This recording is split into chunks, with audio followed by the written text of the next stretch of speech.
estar dispostos, Senhor, a te buscar cada vez mais. Em nome de Jesus, amém, Senhor. Pastor Wilson, a palavra está com você agora. Boa noite, irmãos. Muito bom quando podemos nos reunir, ou presencialmente, ou virtualmente, para louvarmos ao Senhor e compartilharmos dessa experiência de fé. Hoje pela manhã eu coloquei nos grupos, né, da igreja o tema e o versículo da nossa reflexão de hoje à noite. Se encontra lá no Evangelho de Mateus, capítulo 5, verso 4, que diz assim: Bem-aventurados os que choram, pois serão consolados. Irmãos, o Sermão da Montanha, ele compreende um conjunto de ensinamentos que vão do capítulo 5 de Mateus até o capítulo 7. Eu, particularmente, gosto muito especificamente do Sermão da Montanha, e dentro do Sermão da Montanha, as bem-aventuranças, né, que Jesus começa a relatar logo de imediato, básico, é o seu primeiro ensinamento dentro do grande bloco, né, do Sermão da Montanha. E as bem-aventuranças, você também pode encontrar lá no Evangelho de Lucas, capítulo 6, verso 20 a 23, de uma forma mais condensada, com alguns outros elementos, mas vão retratar basicamente esse aspecto do Sermão da Montanha, especificamente das bem-aventuranças, né?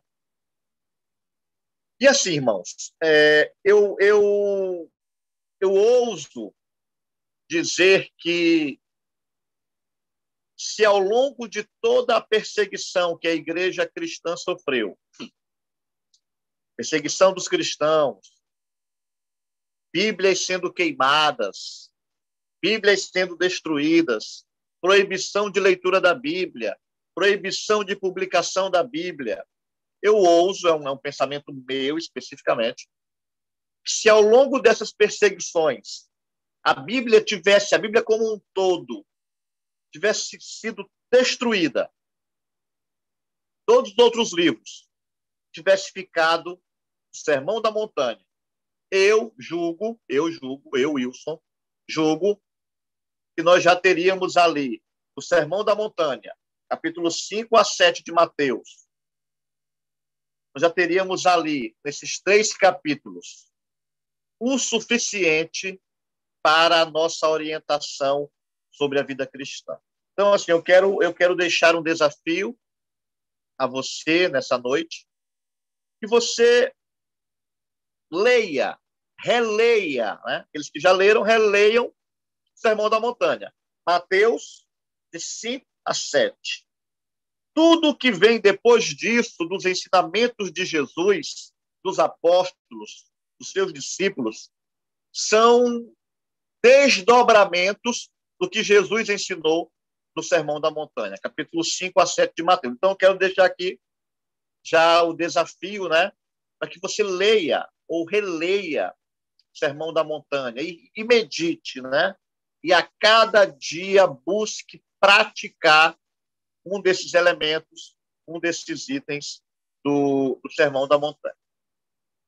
Uma coisa curiosa nas bem-aventuranças é que o Sermão da Montanha ele inicia com a palavra bem-aventurado. E essa expressão ela ocorre só nas bem-aventuranças 9 vezes. Capítulo 5, verso de 3 até o verso 11. 9 vezes essa expressão se repete nos lábios de Jesus.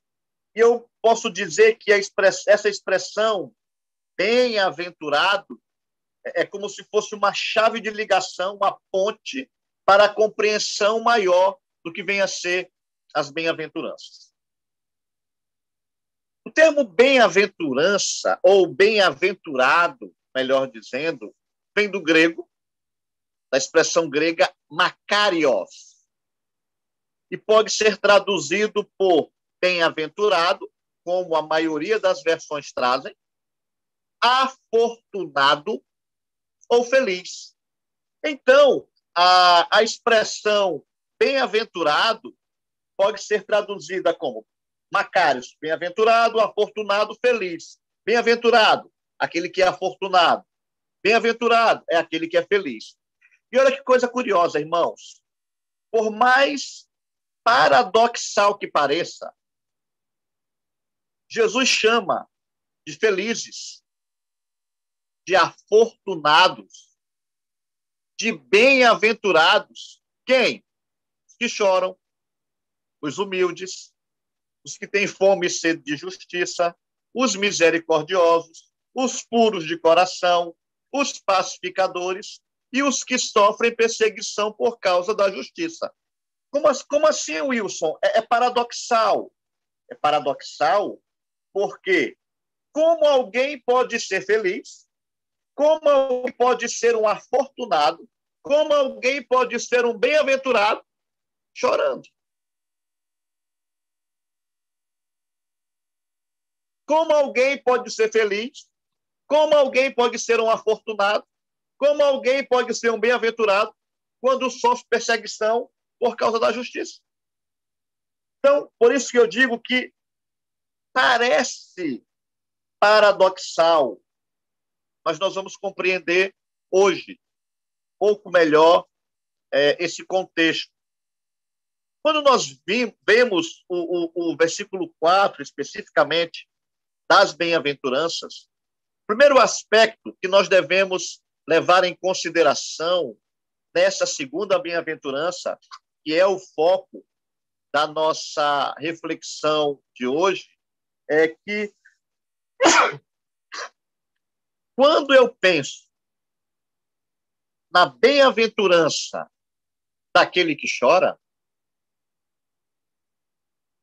eu fico imaginando como eu posso ser feliz ou como eu sou um afortunado quando eu choro. A expressão chorar, você pode fazer uma pesquisa na Bíblia, ela aparece longamente em vários versículos, em várias circunstâncias, em várias ocasiões. E esse termo chorar, é o termo que designa um sentimento de dor e um sentimento de sofrimento. Então, o sofrimento, a dor, é retratado através do choro.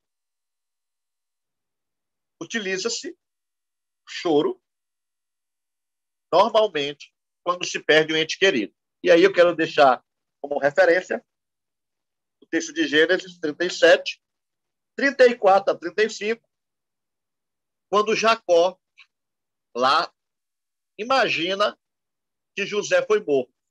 E aí diz que Jacó, e aí era um costume judaico, né, hebraico, rasgar as vestes, sentar no chão, colocar cinzas sobre a cabeça e lamentar, e chorar, demonstrando a sua dor, a sua tristeza. O oftalmologista e pesquisador espanhol chamado Juan Burrube del Castillo, na sua pesquisa, ele pontuou e percebeu, ele fez entrevistas com alguns voluntários, e ele percebeu que as pessoas choram muito às sextas-feiras e aos sábados. Por que isso? Por que isso? Ele vai pontuar e vai enfatizar que as pessoas choram mais às sextas-feiras e aos sábados, porque são os dias em que as relações interpessoais se intensificam ou se afastam da realidade. Por quê? segunda a sexta, durante o horário de expediente, você está em contato com outras pessoas, ok? Quando você chega em casa, essa relação ela é cortada, porque você precisa aprender a lidar com você mesmo, com o som do silêncio. E eu fico imaginando hoje, nesse período pandêmico, um dos grandes problemas que a humanidade vem enfrentando é a solidão. A solidão de não poder ter contato com o mundo exterior.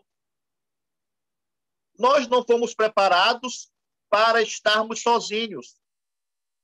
E a pandemia vem e estabelece isso. Estou falando daqueles que vivem só, né? Tinham relações interpessoais.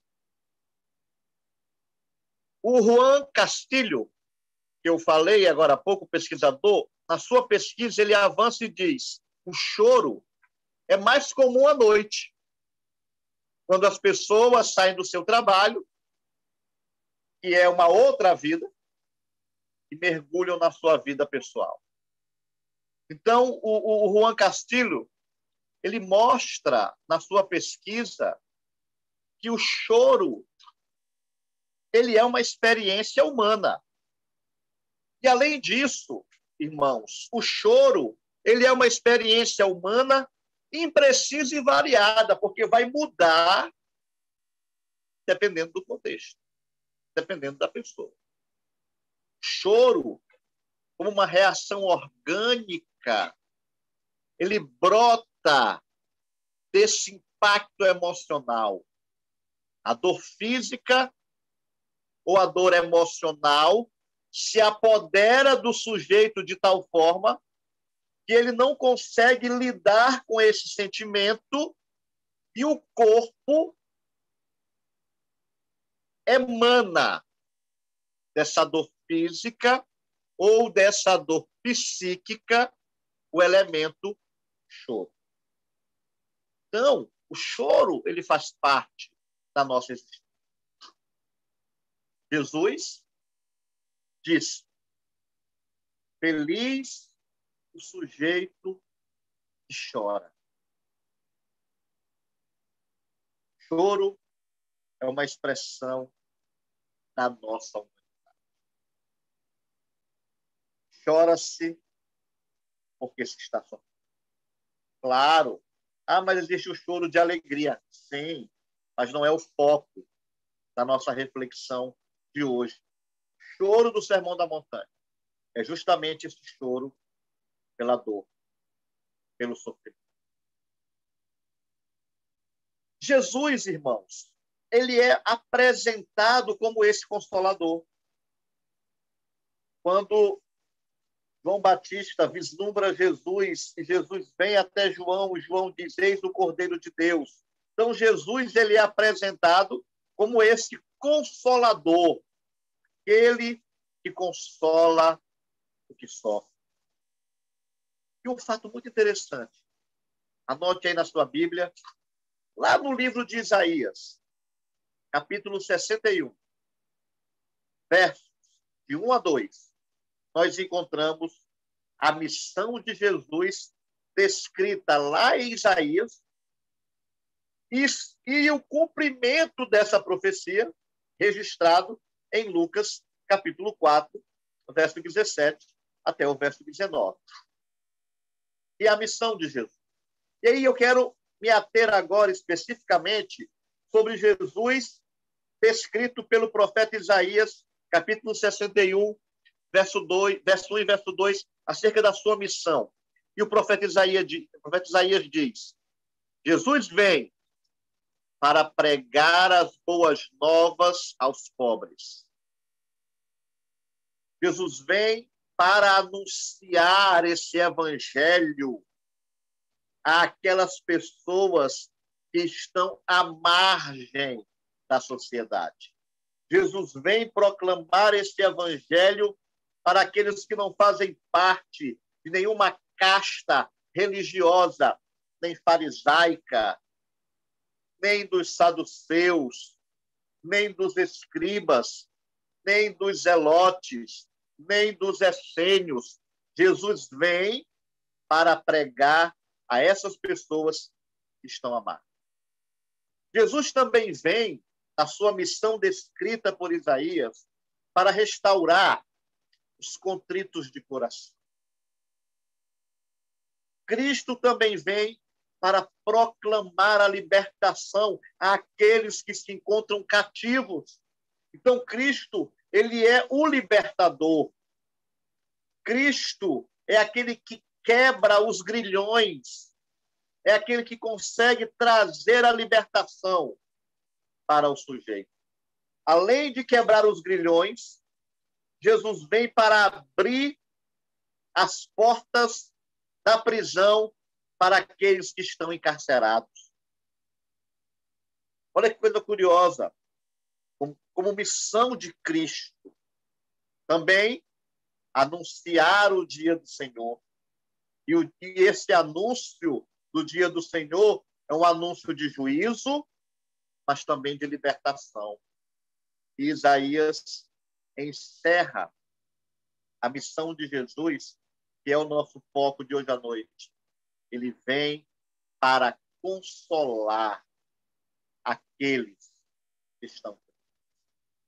Então, irmãos, dentro das missões descritas pelo profeta Isaías, Jesus vem também, além das que eu mencionei acima, para consolar os tristes, para consolar aqueles que choram.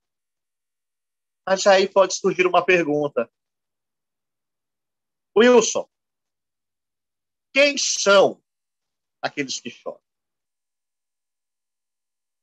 Aqueles que choram, irmãos, são aqueles que sofrem a dor de uma enfermidade. Mateus capítulo 9, verso 20, diz o seguinte: E eis que uma mulher que durante 12 anos vinha padecendo de uma hemorragia, veio por trás de Jesus e tocou nas suas vestes. Olha que coisa interessante. Essa mulher sofria há 12 anos, sem medo de errar, com muita dor, com muito sofrimento, com muito choro. Quem são os que choram?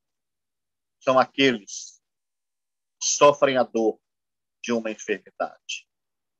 Irmãos, e nesse momento de pandemia que nós estamos vivendo, quantas pessoas não estão chorando de dor, pela sua dor, e aí eu estou falando de dor de uma enfermidade, e quantos também não estão chorando pela dor da enfermidade do outro, de alguém que ama, de um ente querido. Infelizmente, nós estamos vivendo esse momento no Brasil e no mundo. Os que choram são aqueles que sofrem a dor de uma enfermidade. Os que choram também, irmãos, são aqueles que sofrem a dor de uma injustiça. No livro de Lamentações, de Jeremias, capítulo 3, verso 49 até o verso 52, o profeta Jeremias escreveu o seu lamento sobre a injustiça que ele sofreu em Jerusalém. Ouça o que diz o texto. Os meus olhos choram, não cessam, não há descanso, até que o Senhor atenda e veja lá do céu. Os meus olhos entristecem a minha alma por causa de todas as filhas da minha cidade. Caçaram-me como se eu fosse uma ave. Os que sem motivo são meus inimigos. Jeremias está falando que ele chora, que ele não para de chorar, porque ele é perseguido não pelos de fora. Mas Jeremias chora e sofre porque é perseguido pelo seu próprio povo.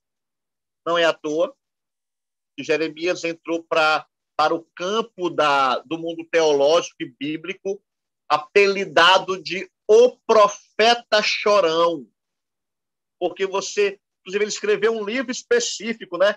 Lamentações de Jeremias. É Jeremias lamentando, é Jeremias chorando, é Jeremias entristecido por causa da situação de Jerusalém. E, além disso, porque ele sofre injustiça.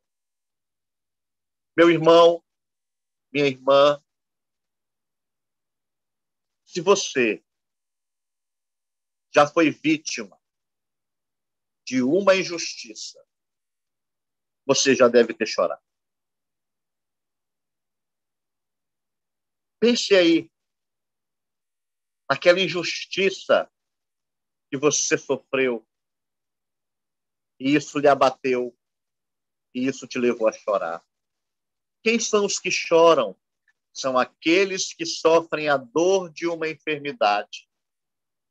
Quem são os que choram? São aqueles que sofrem a dor de uma injustiça. Quem são aqueles que choram? São aqueles que sofrem a dor da solidão. Primeiro livro dos Reis, capítulo 19, verso 4.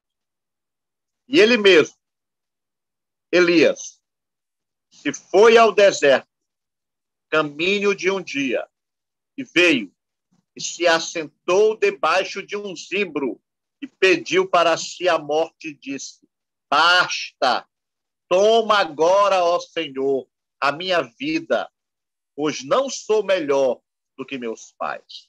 Então, Elias, o grande profeta de Deus, perseguido, foge, vai para uma caverna, está sozinho lá, pede para si a morte, reclama com Deus e diz: Senhor, não sobrou ninguém, Senhor. Mataram os teus profetas e eu fiquei sozinho. Eu estou sozinho, não adianta. Eu quero morrer. Que choram são aqueles que sofrem a dor da solidão. Irmãos, nesse momento de pandemia,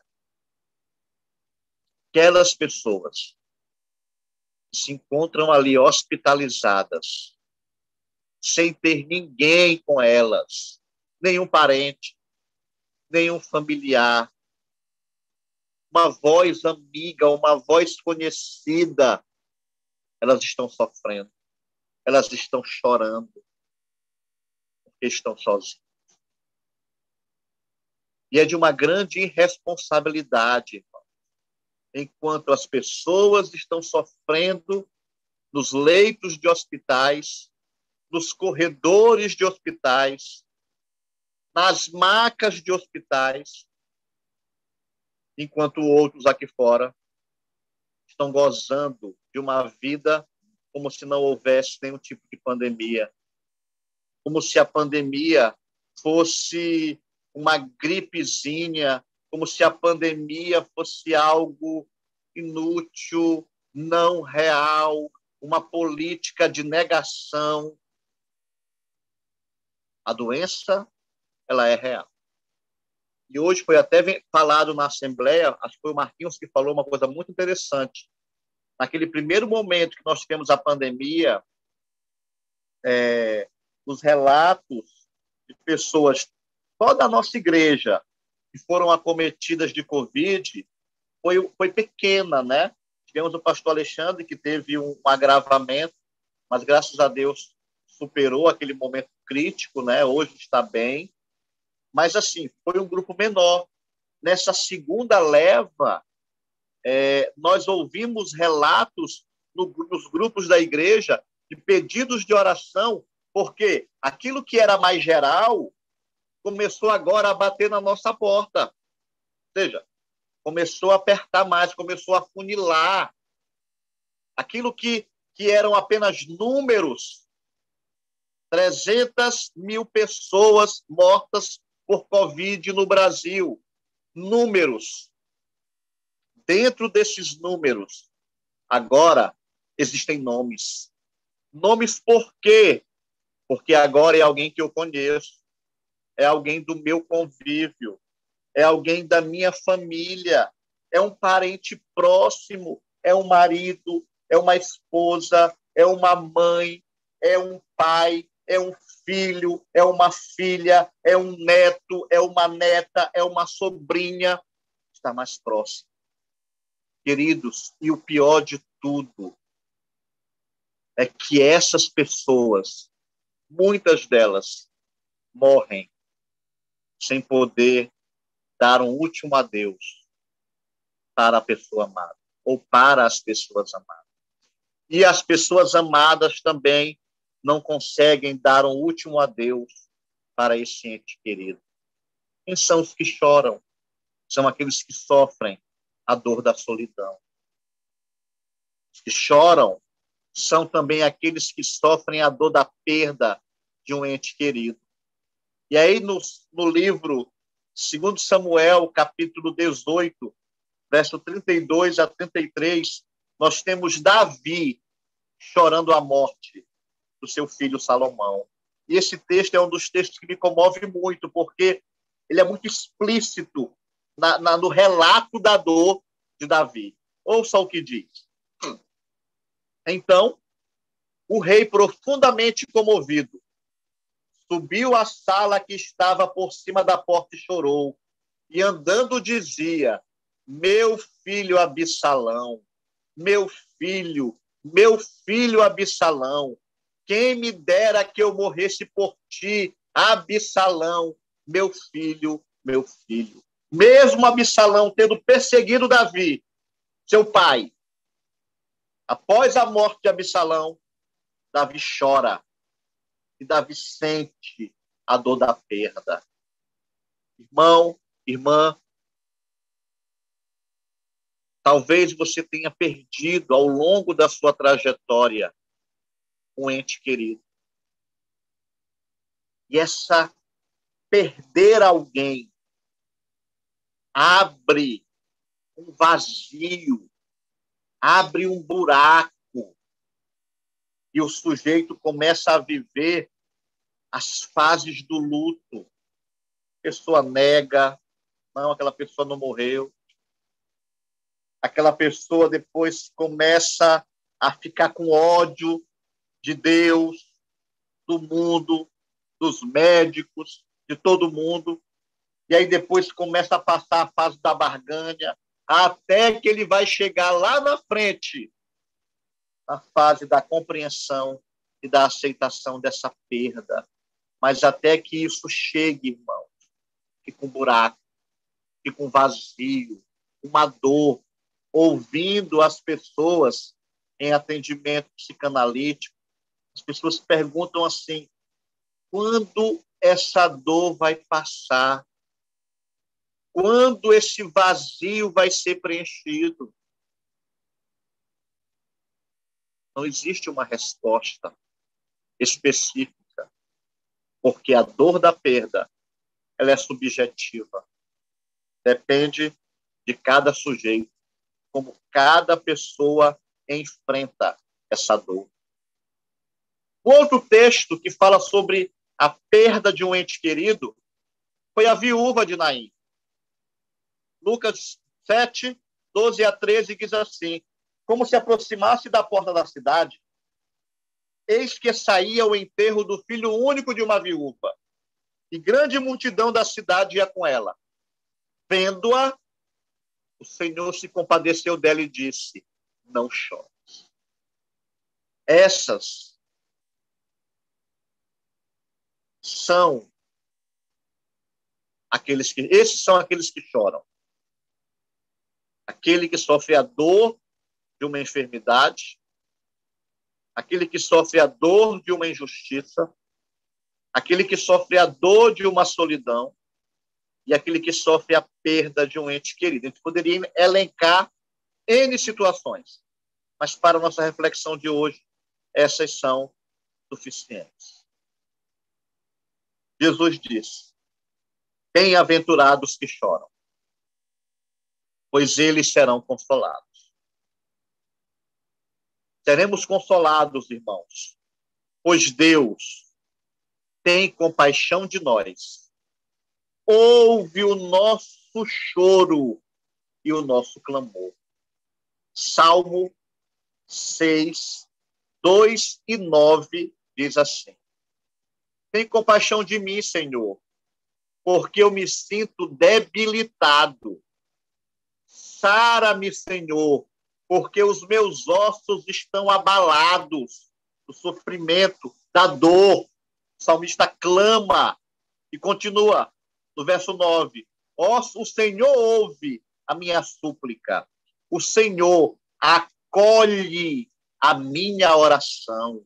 Ou seja, queridos, bem-aventurados que choram, porque eles serão consolados. Serão consolados porque Deus tem compaixão de nós.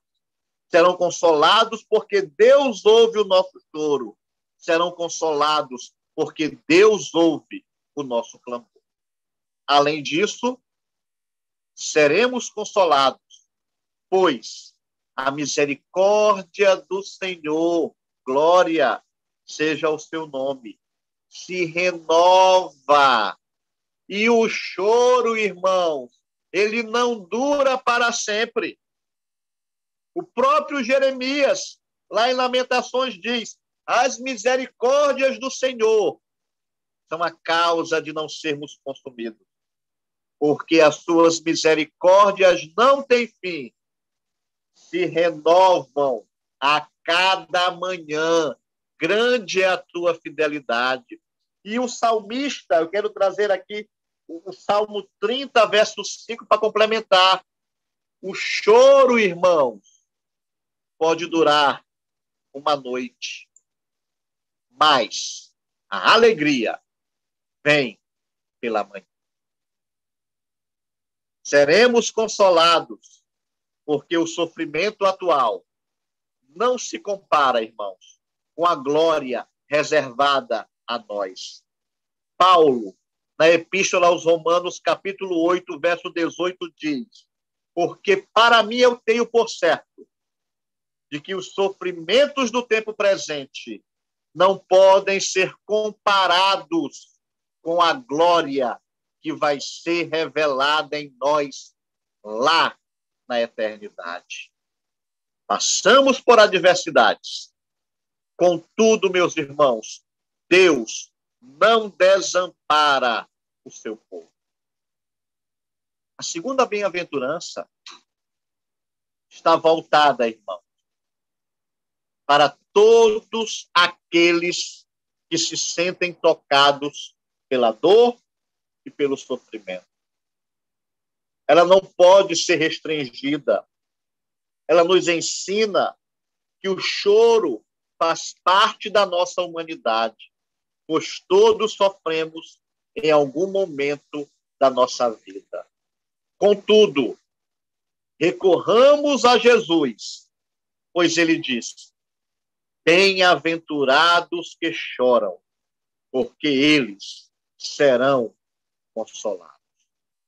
Essa, irmão, é a nossa confiança. Essa, irmão, é a nossa esperança. Vamos orar? Feche teus olhos. Coloque diante do Senhor o motivo do teu choro. Coloque diante do Senhor o motivo do teu lamento, da tua tristeza, porque ele diz: bem-aventurados que choram, porque serão consolados. E é firmados, irmãos, nessa promessa, que nós vamos orar pedindo o consolo do Senhor a todos aqueles que choram. Pai amado, muito obrigado pelo teu amor, pela tua misericórdia que se estende sobre nós. Te louvamos, Pai, porque a tua palavra é alento ao nosso coração. Estamos vivendo um momento de muita incerteza, de muito sofrimento, de muita dor, de muito choro, mas baseados na tua promessa e na tua palavra. Bem-aventurados que choram, porque serão consolados.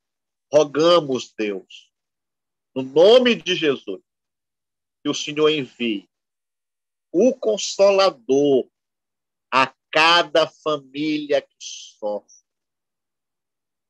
preenchendo, Senhor, essa lacuna, esse vazio, retirando essa dor, retirando esse sofrimento. Ó Pai, que a tua graça alcance essas pessoas, que o teu amor continue nos fortalecendo em meio a toda a adversidade. Nós oramos, agradecidos.